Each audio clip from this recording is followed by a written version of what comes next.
Magandang umaga mga karsiklo. Mayroon naman tayong aayusin ditong mini amplifier to. Dala po ito ng isang mabuting customer sa atin. Pinapaayos. Dinala niya na lahat kasi hindi niya alam kung alin dito yung sira, speaker ba o mic o mismo yung ampli niya. Ito, dalawang ampli na ang dinala niya.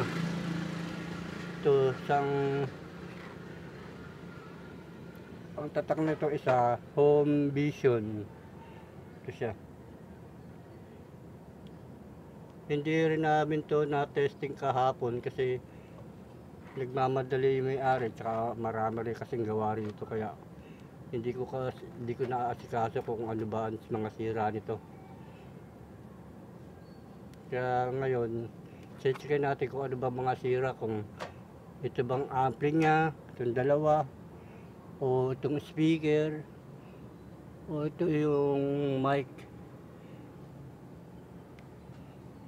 Home Vision din yung ano niya, tatak ng speaker niya. Siguro mga 8. Okay.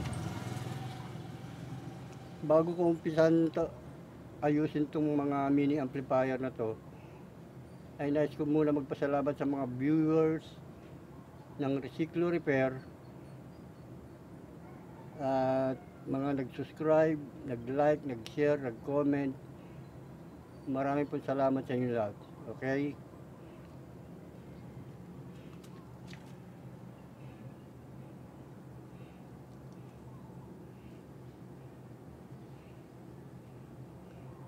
Subukan na natin i-testing unahin muna natin tong concert. Mukhang original pa to. Ito yung saksakan niya. Tignan natin kung anong problema nito. Ito, saksak ko na.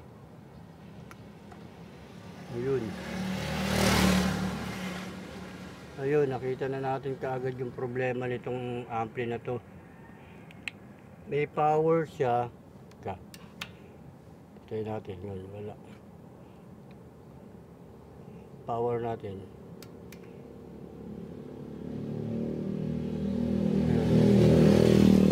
Wala siyang display.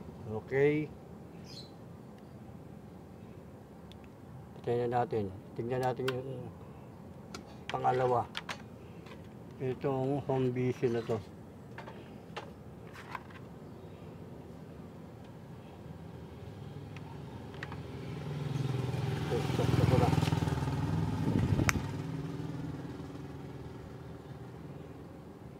Ito naman may power, tapos meron siyang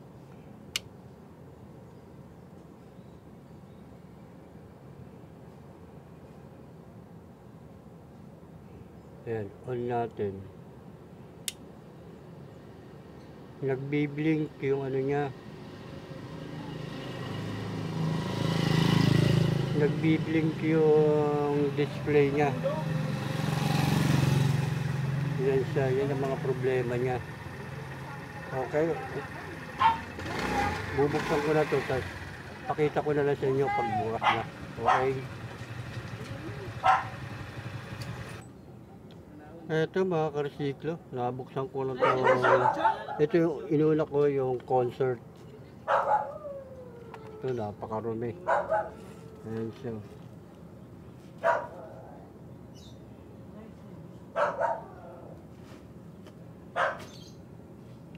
Mukhang wala naman siyang ano,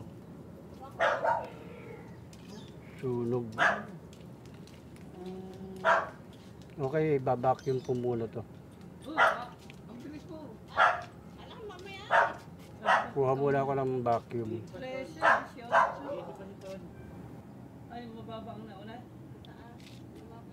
Ito mga karsiklo, nilinis ko muna to. Babacuum.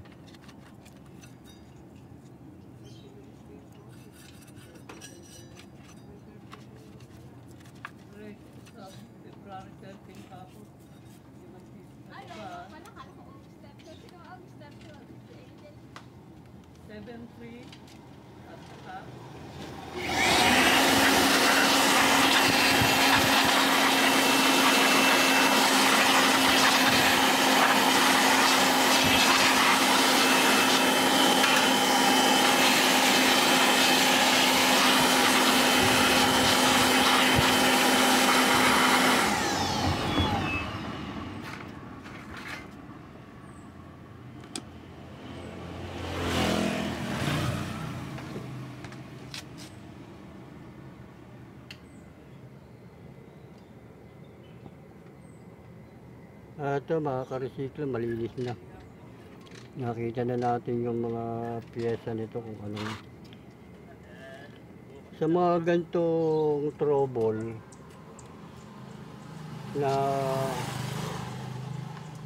no display, subukan uli natin.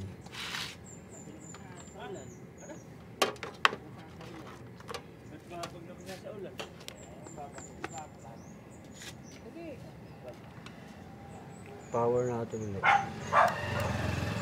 Yan. Sa mga gantong trouble, itong gantong wala siyang display, kadalasan lang yan itong regulator na to. Ito.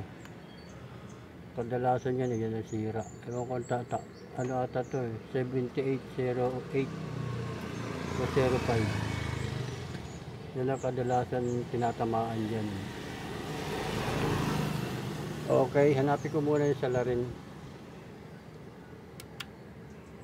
Pakita ko na lang sa inyo pag nakita ko ng salarin. Eto mga ka-recycle, nabuksan ko na yung ano, tanggal ko na yung board.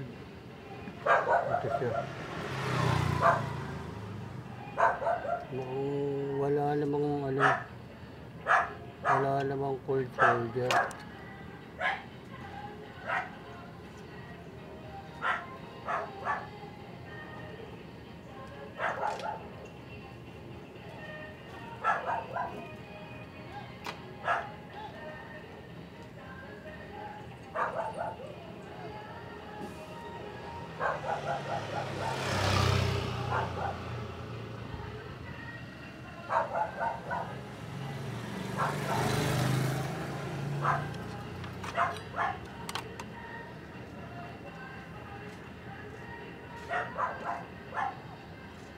Okay, hanapin ko muna yung ano nito, salarin. Pakita ko na lang sa inyo pag nahanap ko na yung salarin.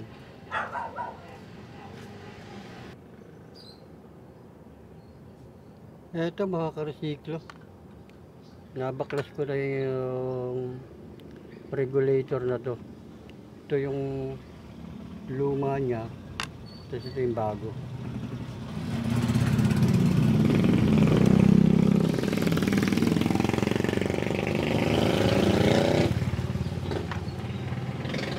Okay, pakita ko na lang sa inyo pag naikabit ko na.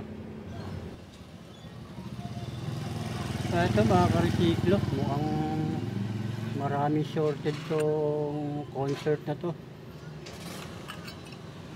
Ito, tinanggal ko yung transistor niya na output eh. Yung T4241, ito shorted tong dalawa oh. Isang pares. Tapos ito, itong resistor na to, parang sunog na siya, maitim na eh. Tapos nagpalit na kasi ako nitong regulator na to, hindi pa rin siya nag-on, hindi pa rin siya nag-display, shorted pa rin siya, umiinit yung transformer niya na to. Kaya babaklasin ko muna to, tapos papalitan ko ng tip itong isang pares na to. Okay, pakita ko na lang sa inyo.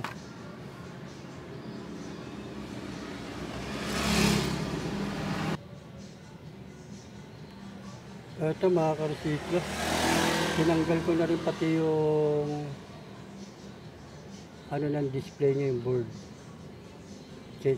Mag-voltage checking ako rito kung bakit ayaw mag-open ng display.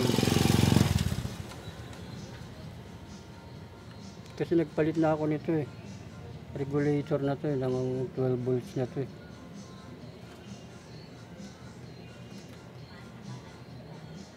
Okay. Pakita ko na lang ulit sa inyo kung matatrace ko na yung pag nahanap ko na yung salarin.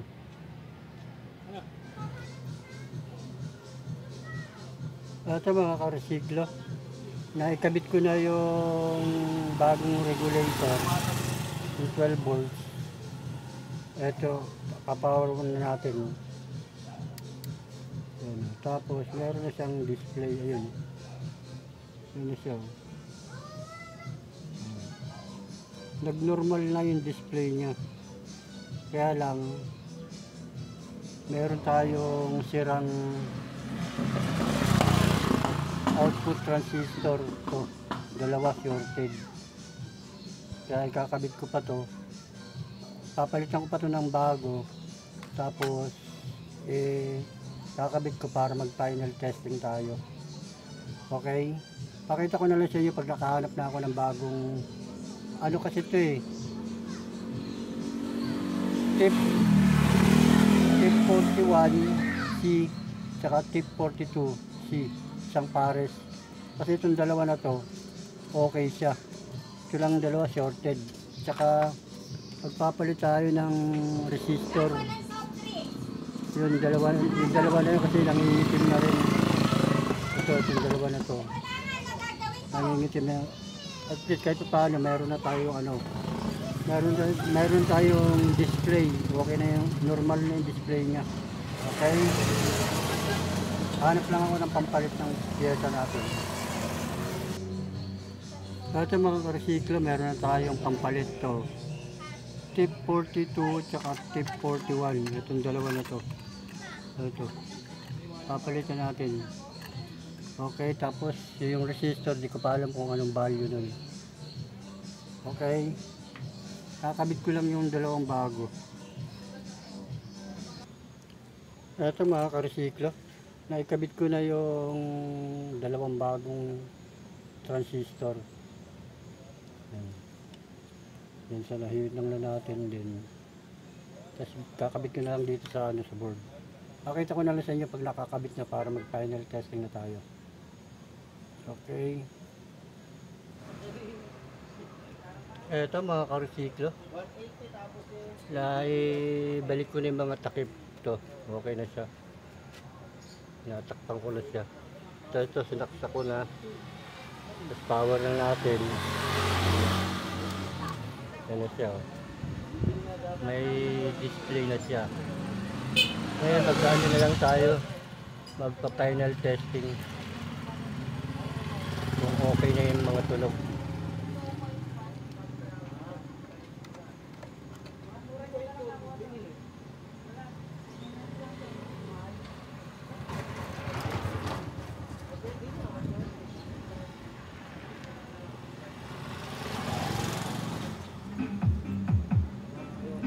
Yan na.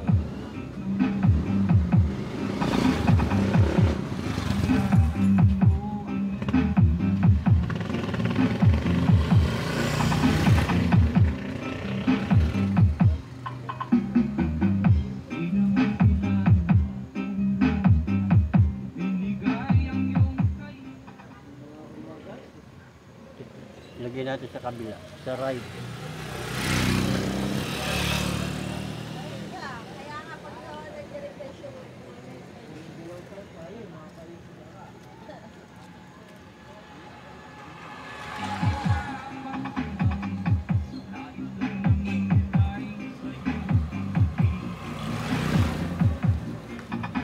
Ayan mga ka-resiklo. Ayan mga ka-resiklo, left and right lang yung tugtog niya. Kaya okay na siya. May natapos na naman tayo isang paggawa sa atin ng isang mabuting customer. Ang issue nito ay no display. May power siya pero walang display, walang indicator na yan. Ang naging salarin niya yung 7812. na regulator, tapos yung naikabit ko yun, hindi pa rin siya, nagkaroon siya ng ganito, nagkaroon siya ng display, tapos wala naman siyang sounds pala, mayroon shorted na transistor output, yung tip 41 at tip 42, yung isang pares. Kaya nung pinalitan ko yun, naging okay na siya. Ayan, kaya tumutunog na siya. Left and right. Ayong mahal na ama't ina, bibiguin mo ba ang kanilang mga